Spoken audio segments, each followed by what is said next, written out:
Hi student, इस question में बोला है an object of mass m1 collide elastically with another object of mass m2 which is at rest. After the collision, object move with equal speed in opposite direction. The ratio of the mass m2 upon m1 is, मान ले तो एक मास यहाँ पे है जिसका मास है m1 और ये मान लिया कि v1 वेलोसिटी से जा रहा है और दूसरा मास यहाँ पे है m2 जो कि है रेस्ट पे, ये रेस्ट पे है।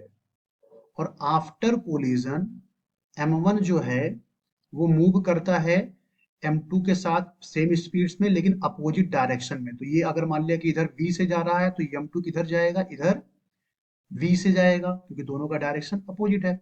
अब यहाँ पे अगर हम लगाएं कंजर्वेशन ऑफ लीनियर मोमेंटम तो initial momentum is equal to final, तो m1 इंटू वी हो जाएगा प्लस m2 इंटू जीरो हो जाएगा इक्वल टू, ये निगेटिव एक्स में जा रहा है तो ये हो जाएगा माइनस m1b और ये हो जाएगा प्लस m2b। तो यहां से आ जाएगा m1b1 is equal to minus m1b plus m2b।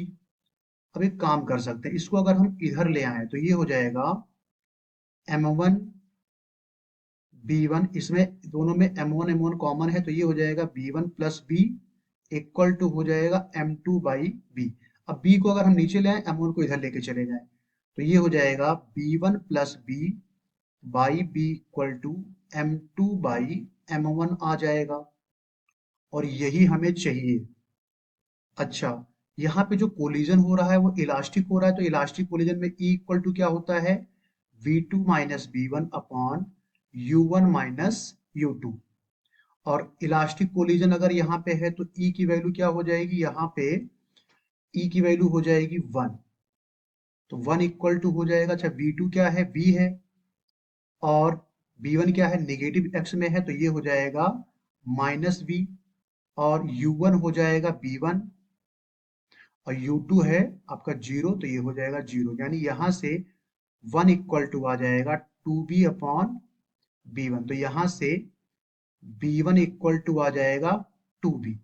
तो ये कर दो इक्वेशन नंबर 2। अब अगर हम 2 और 3 को सॉल्व करें फ्रॉम इक्वेशन 1 एंड 2, b1 की वैल्यू रखें तो b1 इक्वल टू हो जाएगा 2b plus b upon b equal to आ जाएगा m2 बाई m1।